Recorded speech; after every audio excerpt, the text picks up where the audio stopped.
olhando a minha vida com a educação, eu nunca me vi professor, eu nunca pensei de forma direta nisso, porque eu sempre estive muito dentro disso. Então eu sempre estive muito nesse ambiente de educação. Quando eu era pequeno, a minha mãe, ela trabalhava com um projeto chamado Movimento Popular de Mulheres, junto com a Aparecida Gonçalves, que hoje é a nossa ministra da Mulher. Na gestão desses projetos, ela trouxe também para dentro de casa um projeto de alfabetização de senhoras, de mulheres da terceira idade. Estava começando a aprender a escrever, também desenhar, fazer as letras, então eu estudava e ensinava elas junto. Então esse foi o meu primeiro contato ali com o educar. Uma outra vivência muito forte que eu tive com a educação, dando aula de reforço. Então na sexta série eu dava aula de matemática para pessoas da 7ª e da 8ª.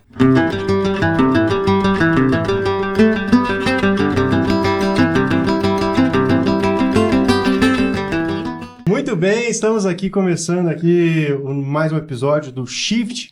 Will, meu amigo Will aqui, muito obrigado pela presença. Que isso. Dia do Trabalhador aqui, a gente trocando essa ideia, né? Feriadão. Bora trabalhar. Feriadão. E olha só o que ele trouxe aqui, gente. Sabendo que eu sou um grande palmeirense, ele trouxe aqui para demonstrar que essa camisa super autografada que ele tem, que coisa linda, hein? Esse é meu xodó. Que é isso? Quem assinou aqui? Vamos ver. Essa aqui é a equipe de 2016 do Palmeiras. Aqui tem o Fernando Prazo, que era o goleiro titular na época. Puxa. O Zé Roberto. Jogava, que jogava. Palmeiras é gigante.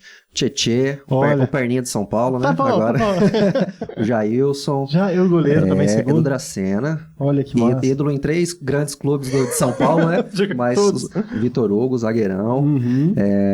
E tem mais uma galera aqui, o Roger Guedes, que depois virou Gambá, virou corintiano, né? Mas jogou na época, jogou pra caramba. E aqui tem um que é... Tem o Penta? Tem o Penta, tem o capeta do Penta aqui, o Cafu, que um dia eu encontrei ele no aeroporto e eu estava com a camisa e ele estava vindo pra Campo Grande. Aí eu encontrei ele depois dentro do avião e eu pedi, né? Pode autografar pra mim? E aí ele colocou aqui nesse manto. Boa, que coisa linda, hein?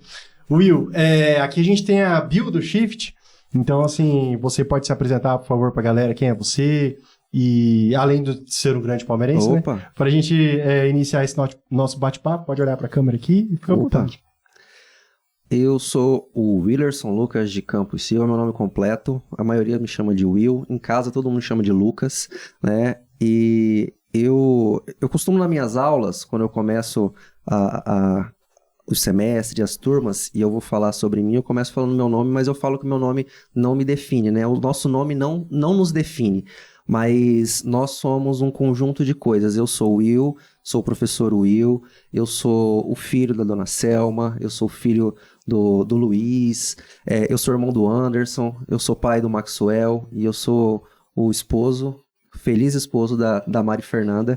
Então, são esse conjunto de coisas, esses papéis que vão nos definindo aos poucos e formando quem somos desde da nossa infância e a cada dia nos construindo. Isso aí, obrigado, meu amigo. Vou pedir para guardar aqui essa coisa linda, porque senão os amigos corintianos vão olhar e falar, não vou assistir essa entrevista não, entendeu? Só vai ficar falando de Palmeiras e tal. Dá licença, pessoal, dá licença, meus palmeirenses aqui, vou guardar aqui, guarda aí pra gente, João, por favor. Os corintianos assistirem vai dar 2,5 bilhões de visualizações.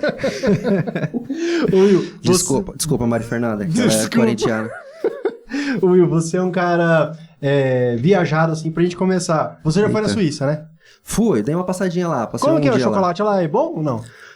Cara, eu fui lá e aí eu fui numa chocolateria lá e comprei um chocolate muito gostoso, mas eu descobri que tinha na BV. O Lindt. O mesmo? Era o mesmo. Acabei fui ali em Lugano, ali que é próximo da Itália, quando nós fomos pra Itália, e assim, não deu pra comer muito, porque é caro, né? É caro. Lá não é o euro, Sim. Lá agora a moeda eu já não vou me lembrar, mas não tava muito barato não, o cafezinho tava caro, então a gente foi economizando. Ô Will, e como que começou esse seu processo aí de estudo? Onde você nasceu? Conta um pouquinho pra gente desse processo inicial, seus estudos ali, pra gente conhecer essa sua trajetória aí. Claro. Marlon, assim, eu não costumo falar muito sobre mim, é algo assim que até eu não gosto muito, não levo jeito, fico sem graça de falar, e olha que eu faço terapia, viu? Eu faço terapia há alguns anos e é incrível que eu tenho ainda muita dificuldade para falar sobre mim. Inclusive, um abraço para Fabiana Ticelli, a minha terapeuta, antiga terapeuta, e agora para Isabelle, né? Legal. Deixar um abraço aí para elas. E assim, foi importante eu vir aqui nesse momento falar contigo, porque eu tive a oportunidade de parar para pensar um pouco mais na minha vida com esse foco, né? E para começar, acho que é importante eu deixar meus agradecimentos para você, falar que é um privilégio estar aqui conversando contigo, tendo o João aqui ao nosso lado. É muito bom poder ter esse momento para a gente poder conversar, refletir algumas coisas, e foi realmente um privilégio quando você me chamou lá no começo. E é verdade, você é um dos primeiros convidados, né? Foi difícil eu conseguir ver justamente por esse lado aí de falar sobre mim, que eu ainda acho um pouco complicado. Apesar de eu parecer que eu falo bastante, o professor fala bastante, eu sou tímido. Então, eu nasci em Campo Grande, sou campograndense, morei lá até o meio do mestrado, quando eu me mudei para São Paulo, mas eu nasci em Campo Grande e lá eu estudei no pré, eu fiz numa escola que tem ali perto de casa, que é a professora Flora Guimarães Rosa Pires, uma escola municipal. Fiz o pré lá, e aí de primeira a quarta série eu fui para uma escola particular de uma conhecida da família, da minha mãe, e fiz a primeira a quarta série até lá, que foi um período muito interessante assim da minha vida. Na quarta série tinha 4 alunos na minha sala, inclusive a escola fechou depois de um tempo, né? Professor exclusivo.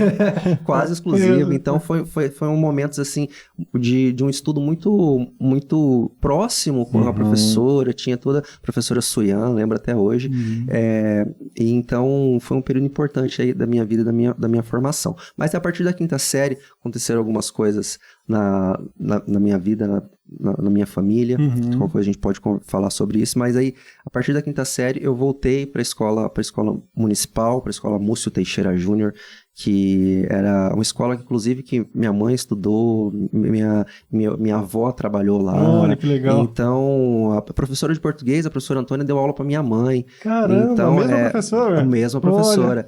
Então, tinha esse ambiente mais conhecido. Eu fiz a quinta série lá, mas a partir da sexta eu voltei pro Flora, que era bem pertinho ali de casa. Eu ia pra escola quando eu escutava o sino tocar, aí eu saía de casa e ia pra escola. Então foi de sexta, sétima, oitava série lá no Flora, e aí eu fui pro ensino médio, numa outra escola que ficava ali pertinho de casa também, o Orcílio. Pública também? Pública estadual, que era conhecido como Queimadinho na escola, porque pegou fogo, botaram fogo na escola. E aí eu estudei na época que ela já estava reformada, era o reformadinho, então eu fiz o meu primeiro, segundo e terceiro ano nessa escola estadual, lá perto de casa também. Hoje você é professor de uma escola pública, né? Sim. Por mais que a gente converse aqui com os servidores, com os professores, a gente olha o IF e fala, rapaz, isso aqui é a nata nata do que um serviço público pode oferecer para o aluno, né? Sim. E qual que é esse comparativo que você faz? Análise na sua adolescência, na sua infância e adolescência. Foi um estudo bom? Você acha que faltou alguma coisa? Eu procurei aproveitar o máximo que eu pude na escola, mas a gente vê hoje, com um comparativo com o IF, você foi perfeito nas suas palavras, é uma realidade muito diferente. Né? Não só pela estrutura física, mas pelos professores, pelas oportunidades, pelos auxílios, pelos projetos, por tudo que os próprios professores e o que o trabalho deles proporciona para os estudantes. É outra realidade. Eu vejo que a escola pública que eu fiz, ela tem muitas falhas. Hoje a gente olha ainda, a gente vê... Eu, por exemplo, tive muita dificuldade com professores de química, porque não tinha professor. Era muita troca de professores, então tinha essa questão. Mas eu vejo que eu tentei aproveitar ao máximo as oportunidades que eu tive. E eu sou muito grato a quem eu encontrei, tanto no Flora, os professores, a coordenação, a direção, e principalmente no Orcíleo, os professores que estão lá e que não estão lá mais, que eles foram responsáveis, assim, por uma mudança, pela minha mudança de vida e por eu estar aqui hoje de forma bem direta e bem objetiva. Por quê? Quando eu estava no primeiro ano, eu comecei a ter aula com um professor de filosofia, né, o professor Guido, e ali naquele primeiro ano do ensino médio, no segundo ano, ele abriu uma franquia de uma escola de inglês em Campo Grande, o FISC. Um abraço para todos do FISC, patrocina aqui o Shift. Inglês e espanhol. FISC, agora com português e informática.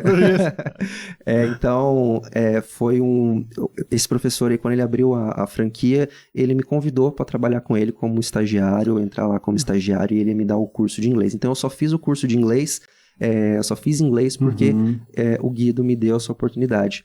E por lá, lá no FISC eu fiquei do segundo ano do ensino médio, fiz o meu curso. Depois que eu terminei o curso, ele me convidou, eu estava iniciando o mestrado, então eu terminei o ensino médio, fiz toda a graduação lá, trabalhando como estagiário, e fui depois, terminando o ensino médio, ele me convidou para ser professor de inglês lá. Olha. Então eu fui professor de inglês no FISC durante um bom tempo. Que legal. E ele, inclusive, ele é meu padrinho de casamento. Poxa, ele e a Thalita. Que boa relação. Um abraço, Guido. Um abraço, Thalita. Saudade de vocês, do Pedro também. Tô contando que todo mundo vai assistir. Eu vou mandar para todo mundo. Vamos divulgar. Então eu sou muito grato. Que legal. Tenho, assim, uma real... Eles são responsáveis por eu estar aqui hoje. Ele fez uma diferença tremenda na minha vida. Ele, de forma direta e objetiva, né, por me dar essa oportunidade e por toda a trajetória que eu tive ali dentro da escola e por esse acompanhamento que ele teve, que eu tive com ele. Show de bola. E aí, como que você decidiu? Por que você foi para administração? Qual foi essa escolha? Eu lembro que teve uma fase... mas eu acho que eu sou um pouco mais veterano que você, né? Qualquer coisa. Mas teve uma fase ali na 2004, 2005, que toda a galera que eu conhecia ia para a área de administração. Porque, abrir portas, né? Tanto no comércio, quanto indústria, quanto... concurso público. Então, a administração, teve o boom da administração, que eu falo nessa época aí. Não sei se você veio um pouco depois disso, né? Como foi essa escolha pela área da administração em si? Eu fiz o vestibular da UFMS, eu fiz minha graduação lá no UFMS em Campo Grande. Eu fiz o vestibular de inverno, em junho, no meio do ano. E eu passei nesse vestibular de junho. Então, quando foi em junho, eu não tinha terminado o ensino médio ainda, estava no meio do semestre. Sim. Eu já tinha passado na graduação. E lá eu... E a escolha foi meio que por eliminação. Entendi. Então, o que eu não queria, Entendi. E aí tinha algumas opções. E o meu padrinho na época, o irmão da minha mãe, ele fazia administração. Ele fazia, não era na federal, mas ele fazia administração e eu conversava com ele me apresentava alguns materiais que tinha. Isso antes de escolher, né? Sim. Durante o terceiro ano, o segundo ano, a gente conversava, ele me mostrava a revista Você é S.A., falava sobre a carreira, um pouco sobre a carreira e tudo mais. Ele é servidor público, ele trabalha na Secretaria de Educação lá em Campo Grande. Legal. E aí ele me mostrava, me apresentou o Chiavenato, que é um dos principais autores aí da teoria geral da administração, né? E aí, quando foi o teu vestibular, a opção que eu encontrei, foi assim, vai administração. Não era algo que eu pensava pra vida, que eu falava, meu sonho é fazer administração. Eu, na verdade, assim, eu gostava muito de mexer com eletrônicos, eu consertava as coisas, dava pipoco, às vezes, em alguma fiação elétrica. Que legal. Eu sempre gostei, até hoje eu gosto muito de mexer com isso, trabalhos manuais, assim, é algo que me dá prazer, e eu queria fazer engenharia mecatrônica. Era uma vontade que eu tinha, era um curso que eu olhava e me dava vontade. Mas não tinha na federal, era um curso que estava começando no CDB e era muito caro e não tinha condições nenhuma, mas era algo assim que eu olhava com um pouco mais de carinho, não quer dizer que era o meu principal objetivo de vida. E até porque eu tinha consciência da situação que a minha família tinha, financeira e tudo mais, eu sabia que não tinha jeito e de pagar. Então, nem com bolsa. Então eu falei, vamos tentar a federal, né? Escola pública, vamos fazer o vestibular. E aí eu fiz o vestibular e, graças a Deus, eu fui abençoado com essa aprovação aí no meio do ano, 44º lugar. Olha! E entrei na faculdade no vestibular de inverno da UFMS, de 2008. Então, assim, você formado ali, um administrador, você acha que foi bacana essa sua escolha ali, depois de formado? Como você falou na introdução ali, a administração é algo que permite um leque de possibilidades, são muitas áreas que você tem ali, você pode, se você gosta da parte de números, você pode ir para uma área de produção, você pode ir para uma área financeira, se você odeia números, você pode ir para apesar de ter um pouquinho, né, você pode ir para um RH, uma parte mais sociológica, Sim. mais humana, para um marketing, né, uma área que até é o que eu atuo mais Sim. hoje, e apesar de não ser minha área de formação, é uma das áreas que eu sempre gostei de trabalhar, foi o marketing. Você pode ir para uma área mais de gestão organizacional, então tem muitas possibilidades ali. E aí você pode trabalhar numa empresa, você pode abrir a sua empresa, você pode fazer um concurso público para trabalhar em diversas áreas. Então, a administração te possibilita isso, uma formação generalista e que te traz muitos caminhos se você quiser seguir alguma dessas áreas e aprofundar. E aí, eu vejo que foi uma boa formação, deu uma base boa, mas não é suficiente para você... eu, pelo menos, eu não me sentia preparado exatamente nas áreas. Então, lógico, você aí tem que ter um passo a mais para você se especializar em alguma dessas áreas. Ele te dá todas as possibilidades, ali você tem os diversos campos da administração, e aí se você gosta de algum deles, você vai fazer ali dentro da graduação mesmo uma iniciação científica nessa área, depois, ou você vai fazer um mestrado, um MBA, alguma coisa assim, para se especializar em alguma dessas áreas, desses campos específicos da administração. Will, e como que surgiu o mestrado? Qual que foi essa ideia de verticalizar ali? Mestrado em administração na UFMS mesmo, né? Isso, na UFMS mesmo. Governança de redes organizacionais. O caso do colegiado territorial da Grande Dourados. Isso. Aí você resolveu estudar a Grande Dourados. Mas você já estava aqui? Não, eu estava lá.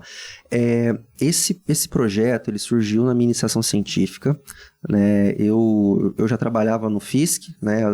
Eu ainda trabalhava no FISC, estagiário lá, e aí eu comecei a fazer iniciação científica com a professora Patrícia Campeão. Um abraço, professora Patrícia Campeão. Que foi sua orientadora, tanto na dissertação quanto no mestrado. Isso, foi minha orientadora na iniciação científica, no TCC e no mestrado. Olha que legal.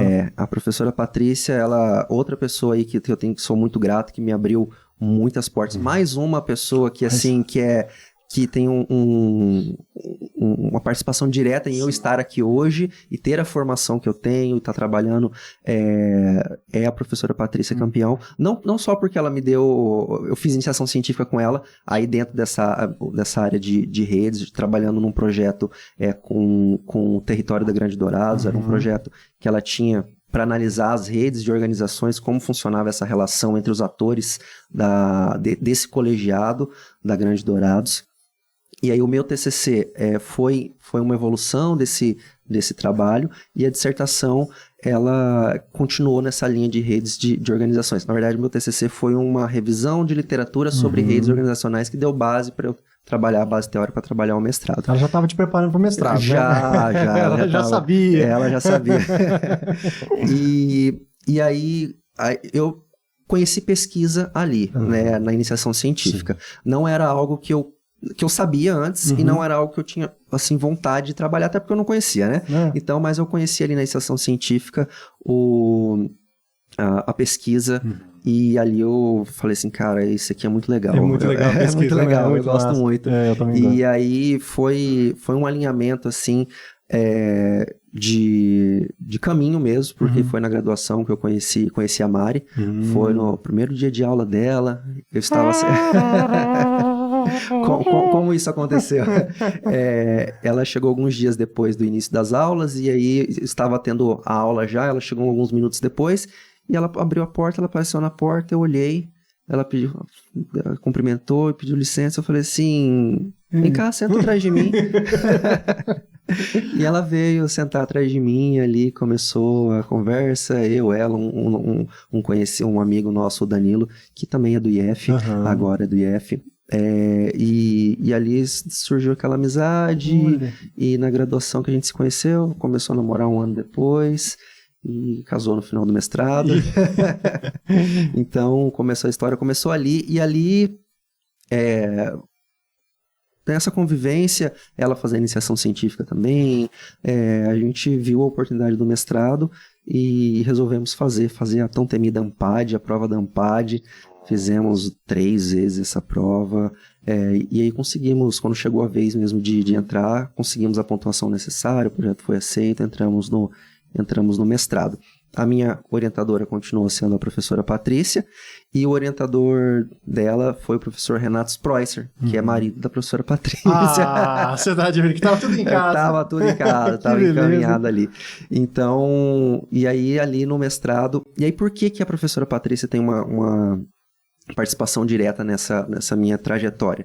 Porque ali no mestrado tinha um projeto chamado Projeto Casadinho, que era um projeto que a professora Silvia Kalemann trouxe como em parceria com a USP, com a FEA, com a Faculdade de Economia, Administração e Contabilidade lá da USP, a FEA, trouxe para o UFMS, que era um intercâmbio. Então, todo ano, todo semestre, iam 2 alunos passar um semestre lá do mestrado, passar um semestre lá na FEA, fazendo as disciplinas lá na USP. Então, e aí... a professora Patrícia falou assim, tem essa oportunidade, se você tiver interesse, eu posso te indicar para a professora Silvia, você e a Mari. Falei assim, queremos muito. Bora. Com certeza, queremos muito. E aí ela indicou e deu certo, nós conseguimos. No último semestre do mestrado, desses 2 anos do mestrado, nós fomos para São Paulo. Foi ali que abriu uma porta, escancarou o mundo assim, pra gente de uma forma que a gente nunca tinha imaginado. Então, essas oportunidades que passam e a gente tá preparado para aproveitar, né, fazem a diferença na nossa vida. E ali tivemos essa oportunidade, fomos para São Paulo, fizemos as disciplinas lá. É um mundo totalmente, é um mundo paralelo, assim, a USP é uma coisa... O que a gente tem no IF aqui, para as outras escolas, a gente olha a FEA em si, né, que é uma escola, uma faculdade lá dentro que tem um diferencial, assim, de estrutura, de professores. Lá você sentava numa sala de aula, ali numa disciplina do mestrado, você não sabia quem estava do lado, era o executivo de um banco, era dono de uma empresa, eram pessoas assim que você não tinha nem noção quem que era, e por aqueles corredores ali passaram pessoas incríveis também, então você está em uma outra realidade. Ali nós aproveitamos, fizemos as disciplinas, e nesse período que nós estávamos sendo preparados também pelos professores para já encaminhar para o doutorado. E foi ali que nós fomos com a intenção de prestar as provas do doutorado para poder ficar. E fizemos alguns processos seletivos e, graças a Deus, conseguimos permanecer por lá. Bacana. Will, e vocês, durante o mestrado, durante o mestrado teve a bolsa ajuda financeira? Tivemos. Da CAPES, alguma coisa assim? Tivemos. Então, esse é uma diferença e um diferencial que possibilitou com que nós continuássemos a nossa carreira acadêmica. Isso é fundamental, né? Fundamental. Porque você foca no estudo ali, né? Com certeza. É fundamental. É o trabalho do pesquisador é pesquisar. Claro. Então, ele tem que ser remunerado para isso. Ele precisa viver. Sim. Não tem como. É muito difícil você ter um foco total se você tem que trabalhar. Na época, eu fazia mestrado e eu dava aula no FISC. Sim. Também nos momentos ali no sábado e até para complementar, porque a bolsa não era suficiente. Sim. Mas é fundamental ter esse apoio. Então, os governos, eles têm que ter, a sociedade tem que ter essa consciência de que nós precisamos aproveitar e fortalecer os nossos pesquisadores. E como que surgiu a oportunidade do doutorado agora na USP, né? Olha só. Foi... Estando lá em São Paulo, a gente vê as coisas acontecerem, vê as oportunidades e assim... ir pro Casadinho, nós também tivemos... nós casamos e fomos pro Casadinho. Não é que precisava casar, não. Engraçado que até as pessoas que foram na turma anterior, a gente pra lá, eles também eram casados. Também, olha. Então... Aqui, o professor Felipe, hoje professor lá do UFMS, professores do UFMS, professor Felipe Quevedo e a Carol Foscaches, eles casaram e foram para São Paulo. Que legal. Fizeram um casadinho, voltaram, defenderam o mestrado e por lá permaneceram para fazer o doutorado também. E aí a gente teve nos espelhamos um pouco neles nessa trajetória e eles nos acolheram super bem lá, porque eles já moravam lá, nos ajudaram, nos deram bons conselhos e boas ajudas. E estando lá, nós fomos ver as possibilidades.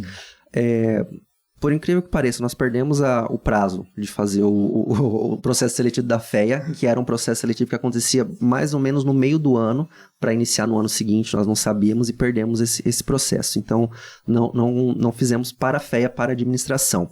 Mas aí também tinha uma questão, né? A gente precisava de bolsa para morar por lá. Nós estávamos nesse projeto Casadinho, tínhamos uma bolsa a mais, porque o custo de vida em São Paulo é diferente, né? Uma bolsa a mais uma ajuda de custo para poder ficar lá, e a gente viu que a gente precisava da bolsa para poder morar em São Paulo para fazer o doutorado. E aí nós fomos procurar as oportunidades. A professora Patrícia, o doutorado dela é em engenharia de produção.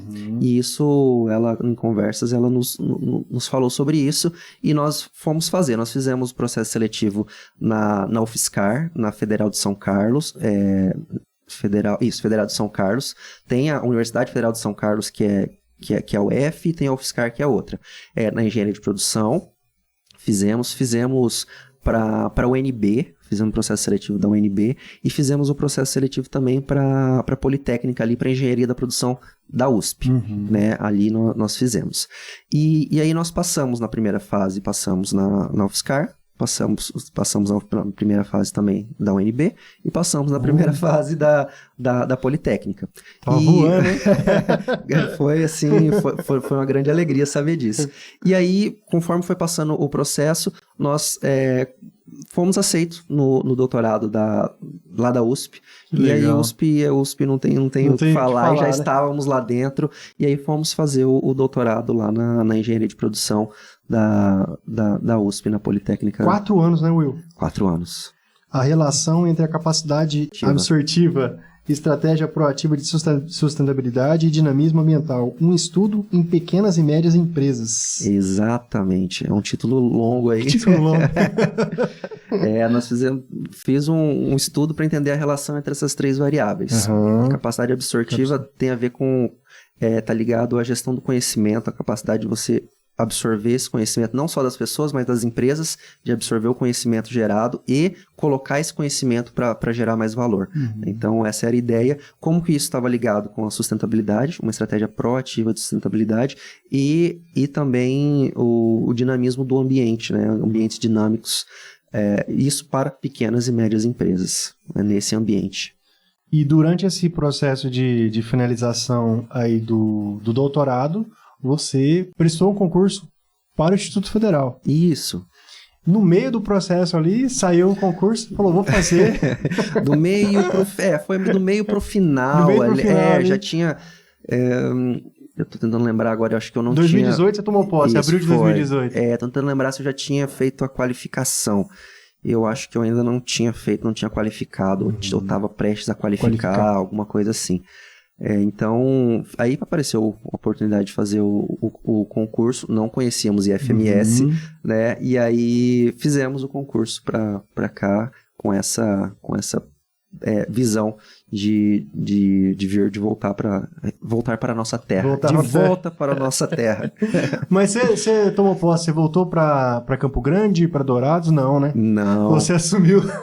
Eu voltei para Dourados porque a Mari foi chamada primeiro. Sim. Né? Ela passou em segundo lugar e aí ela pôde escolher, ela veio para Dourados e eu vim com ela como um bom marido. Claro, acompanhando, vim com ela. Foi uma fase muito boa que eu estava fazendo doutorado e era do lar. Gostei muito. Fazendo almoço. Tudo era com você. Foi um período muito bom aí. E quando você foi nomeado, mas você foi nomeado para Corumbá. Para Corumbá. Como que foi essa experiência em Corumbá? Foi em 2018, eu trabalhei 1 ano em Corumbá também. E a gente tem um choque de cultura, que eu falo, né? Por você cresceu em Campo Grande, eu também cresci em Campo Grande. Aí quando eu cheguei em Corumbá, eu falei, poxa, aqui parece outro estado aqui, cara. Outra cidade. Outra vibe. A referência deles, tanto é que a referência nem é Campo Grande, né? Uhum. A referência é mais Cuiabá, Rio de Janeiro. Ali, O pessoal chia bastante lá. Tem outro tipo de referência. Mas muito flamenguista, muito vascaíno. Foi ali que eu aprendi. Botafoguense. Foi ali que eu aprendi a tomar mais raiva ainda de flamenguista. Apesar do meu pai e do meu irmão serem flamenguistas ali, né? Então... Você ficou quanto tempo lá? Fiquei 9 meses 9 lá. meses, então, quase o tempo que eu fiquei. Fui chamada, conversamos, eu e a Mari, e decidimos por aceitar essa oportunidade, fui pra lá. Foi um período, assim, eu sou um cara muito tranquilo, né, muito sossegado, então eu gostei muito da cidade porque eu trabalhava, ia pra casa, trabalhava, e ali então eu não tinha muito, lá é uma cidade que não tem muito movimento, né? E aí o nosso choque maior foi assim, Campo Grande, nem foi Campo Grande Corumbá, foi São Paulo, Corumbá. Sim, né? É verdade. Apesar de ter ficado 8 meses aqui com a Mari só fazendo doutorado, né? Aqui em Dourados, mas ainda tinha muito forte aquela referência de São Paulo. E aí ir para Corumbá foi esse choque maior. Mas eu cheguei em abril lá, e aí com as aulas já rolando, então não tive tempo para muita coisa, além de me matar de trabalhar e terminar o doutorado. Fazer das aulas que estavam para trás, então não teve tempo para muita coisa não, preparar o material todo. Eu tenho poucos grupos de WhatsApp, mas eu ainda tenho um grupo da galera de lá, porque eu falo, bicho, o corumbaense, ele é muito legal, cara. Cara. Ele é muito gente boa, você conversa, você troca uma ideia, o pessoal sempre prestativo, né? Então, assim, claro, você tem esse choque com relação à estrutura da cidade, que é diferente do que a gente é acostumado, mas a compensação é que a galera é muito gente boa, né? Sim, o pessoal é muito gente boa. O IF de Corumbá, ele é uma mistura, né? Muitos sotaques. O que tem menos lá é corumbaense. Muitos sotaques, muitos mineiros, muito pessoal do Nordeste. Então a gente tem essa mistura ali que é legal esse movimento. Muita gente entrando, muita gente saindo também.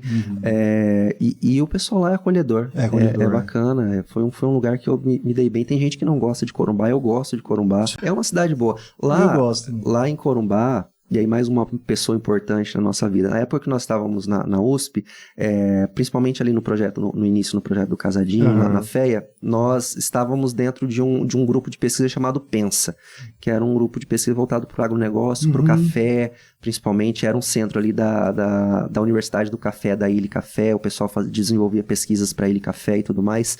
E nós conhecemos uma garota lá que é a Carol Gonçalves, e ela foi para o UFMS de Corumbá antes da gente passar no concurso, a gente estava na Poli, e ela foi para lá. Ela assumiu o concurso de professora da UFMS. Então ela foi um ponto de apoio muito importante para mim lá, tanto quando nós fomos, eu e a Mari fomos para escolher a casa, nós ficamos na casa dela, tudo mais, e depois também ela foi uma ajuda muito grande no período que eu estava lá. Primeira semana eu peguei uma gripe, ela me levou na farmácia de carro, me ajudou ali, então ela foi mais uma pessoa muito importante aí na minha vida para nos ajudar. Bacana. Um abraço pra Carol também.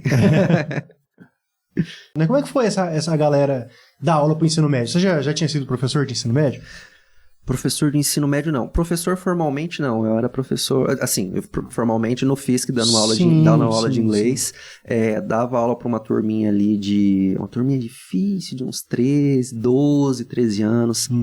Era uma garotadinha que vinha na escola desde pequena, então elas tinham um domínio, assim, do inglês bem bom. Então, era bem... Nossa, foi um desafio bem grande, mas era bem legal. Mas, não tinha dado aula ainda, então... para ensino médio não. E eu comecei, as minhas primeiras aulas foram no superior, na verdade. No superior de metalurgia e de análise de sistemas, o TADS, análise de desenvolvimento de sistemas. Inclusive, eu tô nesse grupo ainda do TADS até hoje, de uma dessas turmas, só olhando, assim. Então, foi uma experiência boa. A gente aprende na marra ali, muitas coisas. Mas eu sempre tive muita vontade de aprender e muita disposição de aprender, então a gente estudava, ia atrás para trazer algo que era focado para dar aula de empreendedorismo, aula de de qualidade. Então, a gente tentava olhar bem a realidade dos cursos para trazer o conteúdo bem aplicado. Então, foi um aprendizado muito grande. Então, lá você não pegou ensino médio, não? Peguei também o ensino médio em análise de sistema também, se eu não me engano, uma coisa assim, não era informática para internet, era voltado para sistemas. Sim. O ensino médio lá, dei aula para o ensino médio também, é diferente, uma realidade diferente ali, mas eu me dei bem com o pessoal, é um público que eu gosto, é uma dinâmica diferente, é mais aceleradinha, o pessoal geralmente participa mais, às vezes participa até demais, conversa bastante, é uma outra energia, uma outra vibe, mas é gostoso, eu curti e mais uma vez um aprendizado muito grande. Como é que foi essa remoção pra Dourados? Morar com a esposa novamente, né? Momentos de tensão. Foi assim um período bem tenso de todo esse processo de remoção, conseguir esse processo. Saiu um processo de remoção, eu estava com 3 meses lá. E aí, então, era bem recente, o processo de remoção do IF é por tempo de casa, né, de trabalho. Então, eu estava bem recente, eu não consegui voltar, mas aí no final do ano teve outro processo de remoção e eu consegui, assim, foi uma alegria, um alívio poder estar de volta. Mas foram momentos de bastante ansiedade, porque é puxado, a logística Corumbá Dourados não é nem um pouco boa, eu tenho um trauma de ônibus, de viajar de ônibus, aquele cair da tarde, assim, já me dava uma depressão, porque era o horário que eu pegava o ônibus para voltar para Corumbá, e aí passava a madrugada para chegar no outro dia de manhã 6 horas da manhã, né? 6 horas da manhã voltava, dormia no ônibus, então o cheiro de ônibus é um gatilho muito grande aí pra mim já. Então, foi um período de muita experiência, muito aprendizado. E como é que foi a sua experiência aqui no IFMS Campos Dourados? Você foi coordenador do eixo tecnológico em gestão e negócio. Isso. Ficou bastante tempo coordenador, né? Fiquei 5 anos 5 quase. 5 anos. Praticamente você abriu o curso. Marketing foi eu que abri. A gente participei da elaboração do PPC. Do PPC, que essa parte é densa, hein? É densa. Fizemos Pra não falar chato. Tem que ter, né? Tem que ter. É bem importante pensar o curso. Então, eu, a Mari, os professores da área de administração, que acho que era eu, a Mari... Quem tava mais? Eu, a Mari, a Rosana e tinha mais alguém, que agora eu não lembro. Pensar o curso era algo que o marketing era algo que a gente gostava muito, né, que eu gostava muito, e poder voltar a trabalhar com marketing era algo que eu esperava, e eu fiquei muito feliz de poder voltar a trabalhar com marketing, ainda mais o marketing digital. Apesar de ser um curso de marketing, simplesmente, não tem o digital no nome, é um curso que a gente dá uma ênfase no marketing digital, tanto por empregabilidade, por atualização de mercado, e eu acho que é importante trazer essa visão desse mercado para o pessoal. Então, colocar isso no projeto do curso foi uma satisfação muito grande e foi muito... foi uma experiência, assim, que eu não imaginava que eu daria conta, assim, de ser o coordenador do curso, ser o coordenador do eixo. E ali eu fui me descobrindo, fui aprendendo e fui me descobrindo muito daquilo que eu podia fazer e do como eu fazer as coisas do jeito que eu gostava. Fui aprendendo, fui descobrindo habilidades, descobrindo capacidades que eu não imaginava que eu tinha. Você está ali como coordenador, você está gerenciando, né? Outras pessoas, né? Ser o responsável pelo curso ali. É uma carga de responsabilidade que você tem que saber... Tem que ter um joguinho de cintura. Tem que ter um joguinho de cintura, né? Qual é a sua relação com o marketing? É algo que você gosta mesmo? A gente participa até do projeto coordenado pela sua digníssima, né? Isso. Que é o Tieturno lá. Então, assim, eu gosto demais da área... Tudo que é ligado a marketing, né? E você também. Então a gente acaba... Você acredita que há uma mudança com as redes sociais? Ou apenas o jogo é o mesmo e vai só se adaptando ali conforme os meios, assim? O marketing lá de trás e o marketing agora tem similaridade, mas Mas acho que a forma de você jogar é diferente. Sim, sim. Não tanto pelas teorias que se desenvolvem, não tanto não apenas pelas ferramentas que vão... As ferramentas, né? As possibilidades da internet trouxe aí muita coisa. O marketing trabalha muito com dados, com informação. Uma das áreas mais avançadas na parte de estatística e multivariada é o marketing. Então, está muito próximo com a psicologia, trabalha com uma interface muito próxima da psicologia também.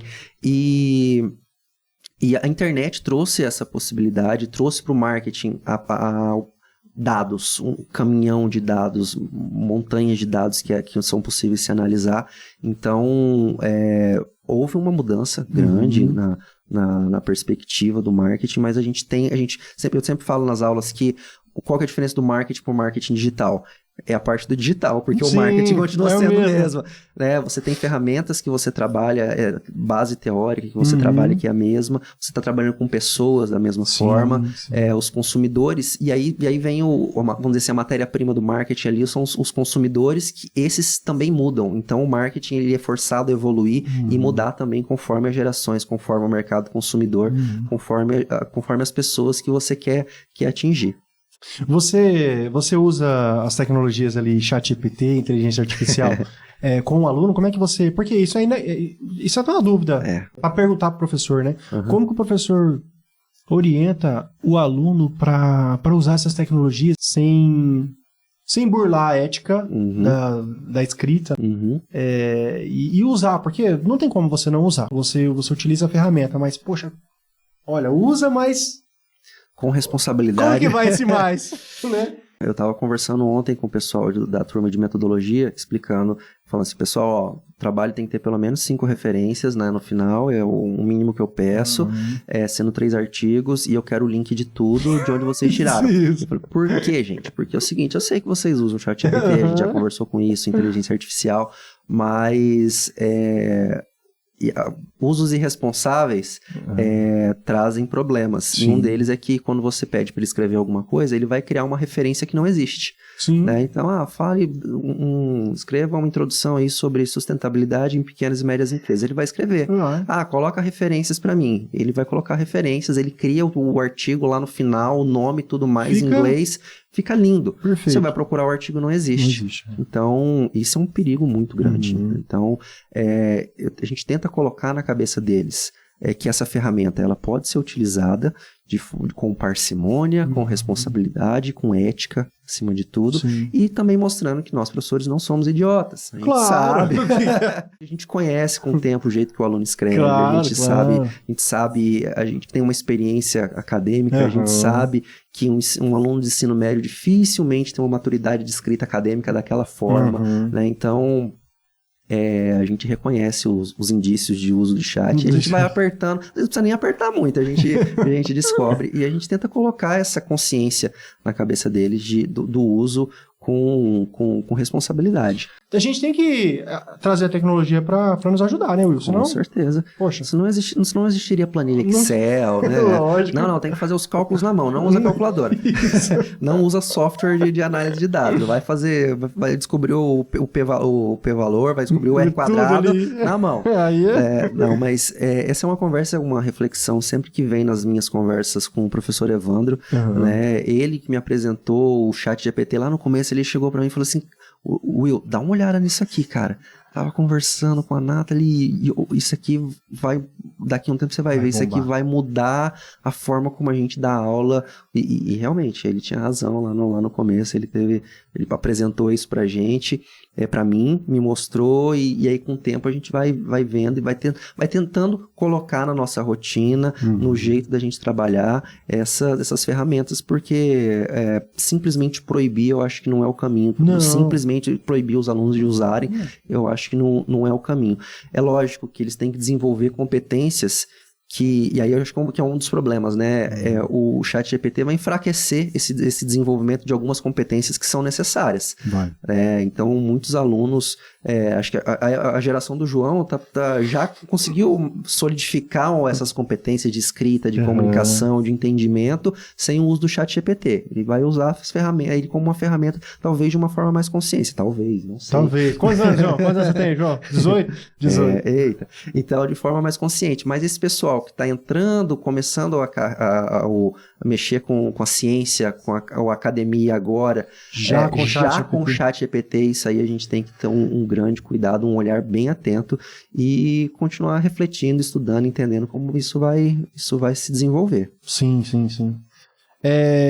Will, eu queria te agradecer por essa disponibilidade em estar aqui no Dia do Trabalhador, né? Que isso, foi um prazer. No começo, quando a gente bolou ali, a gente trabalha junto ali, né? E eu te falei, Will, vamos lá. Você, não, vamos marcar. vamos marcar. Chegou o dia, né? Chegou o dia. E você tá aqui podendo compartilhar um pouquinho dessa sua história, é muito, muito legal, muito, muito gratificante mesmo pra mim, pra gente aqui que desenvolve esse projeto. Queria que você deixasse o espaço aberto para você dar sua mensagem final, falar mais alguma coisa que você não falou. Fica à vontade, meu amigo. Cara, Marlon, assim, foi, como eu te falei, foi um grande prazer receber esse convite lá no começo. E eu não vim antes, realmente, por uma trava minha ali em falar, em estar aqui na frente. Eu sempre falo, pessoal, que eu e a Mari, nós somos muito complementares, né? Ela gosta de estar aqui na frente da câmera e eu gosto de estar ali onde o João está, atrás da câmera. Geralmente é onde eu me dou melhor, o que eu gosto. Mas, como eu te falei no começo, esse momento foi muito importante para eu refletir e tentar. Minha cabeça ela é muito processual, né? Entender essa minha linha de vida com base na educação, vendo a educação. Eu sou e eu estou onde eu estou por conta do que a educação me deu, do que as escolas onde eu passei, onde as pessoas que eu encontrei, você viu, citei várias pessoas aí que foram muito importantes de forma direta na minha vida, então hoje eu sou resultado dessas pessoas que eu encontrei, dessa vivência que eu tive. A educação, olhando a minha vida com educação, eu nunca me vi professor assim, eu vou estudar para ser professor. Eu nunca tive esse desejo, essa mentalidade, esse objetivo. Não é nem desejo, eu nunca pensei de forma direta nisso. E eu acho que eu nunca pensei de forma direta disso, porque eu sempre estive muito dentro disso. Né? Então eu sempre estive muito nesse ambiente de educação. Quando eu era pequeno, 5, 6 anos, a minha mãe, ela trabalhava com um projeto chamado Movimento Popular de Mulheres, junto com a Aparecida Gonçalves, que hoje é a nossa ministra da Mulher. Olha, que legal! Então, ela trabalhava com ela e minha mãe, na gestão desses projetos, ela trouxe também para dentro de casa um projeto de alfabetização de senhoras, de mulheres, né, da terceira idade. Que bacana! Então, ali a redondeza da minha casa, as senhoras da redondeza da minha casa, elas estavam na varanda da minha casa, estudando, sendo alfabetizadas pela minha mãe, ali na mesa onde eu brincava, e eu estava junto com ela nesse momento, né? Então eu ajudava essas senhoras a ler. Eu ainda, eu acho que eu estava começando a aprender a escrever também, então a desenhar, fazer as letras, então eu estudava e ensinava elas junto. Então esse foi o meu primeiro contato ali com educar, né? Com ensinar e com essa troca, com esse aprendizado, enquanto você também passa um pouco enquanto você ensina. Então esse foi meu primeiro contato. E aí, como eu te disse, depois de um tempo, a partir da 5ª série, ali nós tivemos uma mudança muito grande na vida da família. O meu avô adoeceu, ele começou a dar os primeiros sinais de Alzheimer, né? E aí a minha mãe saiu do emprego para poder cuidar dele. Então, durante a 1ª e 4ª série, a gente tinha uma vida tranquila, né? Eu estudava numa escola particular, eu fazia natação, fazia futsal, então eu e meu irmão, então a gente eu sempre morei, eu, meu irmão, minha mãe, minha avó e meu avô, né, ali numa casa, e no fundo morava a minha tia e o marido dela, minha tia, que era minha segunda mãe, né? Então ali naquele ambiente, o meu avô foi adoecendo, foi ficando de cama, E a partir ali da sexta série, sexta, sétima, oitava e até o primeiro ano, que foi quando ele faleceu, eu passei por um processo de amadurecimento forçado, né? Ali. Porque eu acabei tomando para mim muitos desses cuidados com ele, junto com a minha mãe. Eu que ia fazer compras, pegava minha bicicleta, eu botava a mochila nas costas, isso na sétima série, oitava série, eu botava minha mochila nas costas, ia no atacadão para fazer a compra de casa. E nesse momento, nós passávamos por restrições financeiras muito grandes, nós contamos com a ajuda de muita gente, né? E nesse período da minha vida aprendi muito a contar com a solidariedade, a contar com as pessoas que estão dispostas a ajudar, grupos da igreja sempre nos assistiram durante muito tempo. E nesse período, a minha mãe, ela cuidando do meu avô, ela teve depressão, então o estado dela foi se agravando aos poucos, e ela dava, para ajudar a trazer uma renda, porque ela não podia trabalhar fora, por conta do meu avô, ela trouxe para dentro de casa dar aula particular, dar aula de reforço para as crianças ali da vizinhança também, para alguns amigos que estudavam com meu irmão, pessoal, criança mais velha, mais nova, e eu estava ali junto com ela dando aula também. Eu tinha os meus alunos, né? Então, eu tinha os meus alunos, eu ajudava ela com os alunos dela. Então, esse foi uma outra vivência muito forte que eu tive com educação, dando aula de reforço. Eu dava aula na sexta série eu dava aula de matemática para pessoas da sétima e da oitava.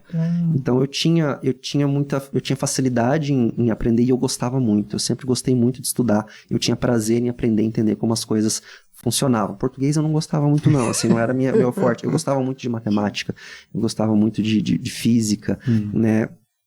E com isso foi uma vivência que eu tive muito forte com educação, foi ali dentro de casa, na sala de casa, dando aula de reforço durante um bom tempo. E aí depois que esse período passou assim, de certa forma, meu avô faleceu, eu estava no primeiro ano, e aí a partir do segundo ano eu comecei a trabalhar no FISC, como estagiário na administrativa ali e tal.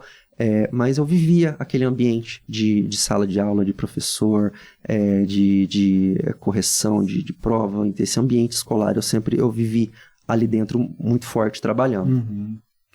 E aí, nesse período, também, após esse período da faculdade, trabalhando no FISC, eu comecei a dar aula de reforço para adolescentes, ensino médio, né? Eu tinha alguns alunos que moravam ali perto da casa da Mari, tinha alguns alunos que moravam ali perto da minha casa, eu estagiei um tempo durante a faculdade no Ministério Público, então eu dava aula pro filho da minha chefe, então me virava, então eu tinha uma jornada tripla aí de faculdade, estágio e depois eu dando aula de reforço para as pessoas, para a meninada, final de semana dando aula de reforço, para poder também conseguir ajudar em casa, né, para conseguir continuar o meu curso de inglês, que apesar de eu ter a bolsa para o curso, eu tinha que comprar o material, né, então para poder me manter no inglês e terminar o inglês, eu trabalhava dando aula de reforço. Então eu sempre estive muito dentro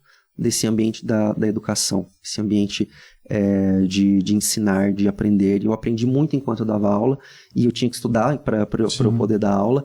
Então, eu tive essa vivência. Então, por estar muito dentro do olho do furacão, né, você não enxerga muito o que tem em volta. Então, você foi moldado professor. Foi. Você nem pensou, você foi moldado professor. Foi que muito legal. Natural esse processo. Tanto esse processo de vir a ser professor, quanto esse processo do processo da academia, de a graduação, iniciação científica, mestrado, doutorado. Foi um processo muito natural pra gente. Eu sempre converso isso com a Mari. Foi algo natural esse caminho. Foi tudo dando certo, encadeando muito de forma natural. Não que tenha sido fácil, não que não tenha sido... A gente perdeu muitos finais de semana, muitas festas, muita coisa. A gente perdeu Natal e Ano Novo. Eu lembro da gente Natal e Ano Novo, assim, depois do almoço, a gente sentando pra poder, temos que terminar de escrever isso aqui, temos que... Tem que ler esse artigo. Tem que ler esse artigo.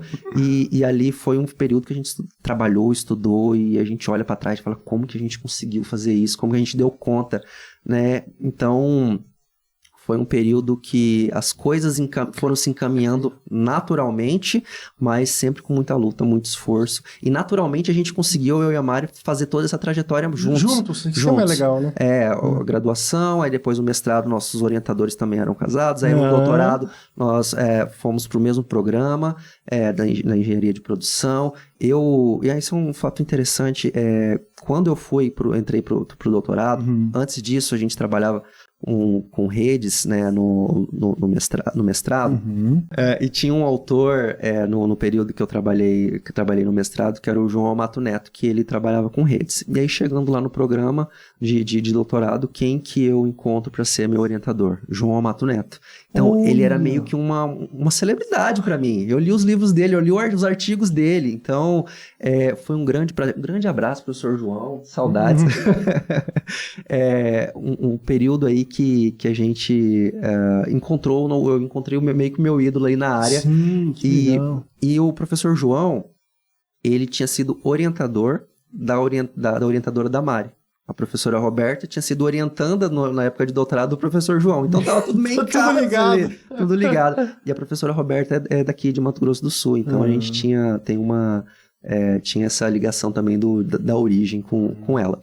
Então, esse período foi um período de crescimento, e aí onde que entra, mais uma vez, ali dentro da educação, o trabalhar com ciência. Durante o período do mestrado, do doutorado ali, em São Paulo, trabalhando, na USP, a gente conseguiu a bolsa, graças a Deus conseguiu a bolsa ali, se manteve até o final do doutorado com a bolsa, mas é lógico, a vida ali é difícil, e a gente teve que se virar como que eu e a Mari, nós nos viramos. Durante esse período eu aprendi muito a trabalhar com formatação de trabalho, a BNT. Eu gostava muito. Você revisava trabalho? Revisava trabalho. Mentira! Meu Deus! E aí nós começamos, acho que já até no mestrado, um pouco antes. Nós fizemos cartãozinho e tudo mais, era a MW Soluções Acadêmicas. Olha! Nosso lado empreendedor aí. Uma ideia que a Mari teve, sentado um final de semana na mesa, a gente pensando como que a gente poderia ganhar um dinheiro a mais, porque a gente estava precisando. A gente gosta de fazer isso, vamos fazer isso. E aí começamos com revisão de ABNT, citação, referência, fazer essas correções. E aí, com o tempo, indo para São Paulo, fomos evoluindo, fomos amadurecendo na carreira acadêmica também. Passamos a oferecer o que a gente chamou de revisão crítica do trabalho. A gente lia o trabalho, apontava alguns tipo pontos. Um orientador mesmo. Tipo um orientador, onde a gente poderia melhorar alguma coisa. E onde a pessoa podia melhorar, agregando valor, a linguagem da administração, né? Agregando valor ao nosso trabalho. Ou seja, oferecíamos mais, cobrávamos mais também. A mentoria, né? Mas a formatação sempre foi um forte muito grande, porque as pessoas não gostam de fazer isso. Não. Né? E tem que estudar, tem que aprender, tem que entender como é que faz. Mas isso aí você só aprende fazendo, né? Só aprende fazendo. E fazíamos muito.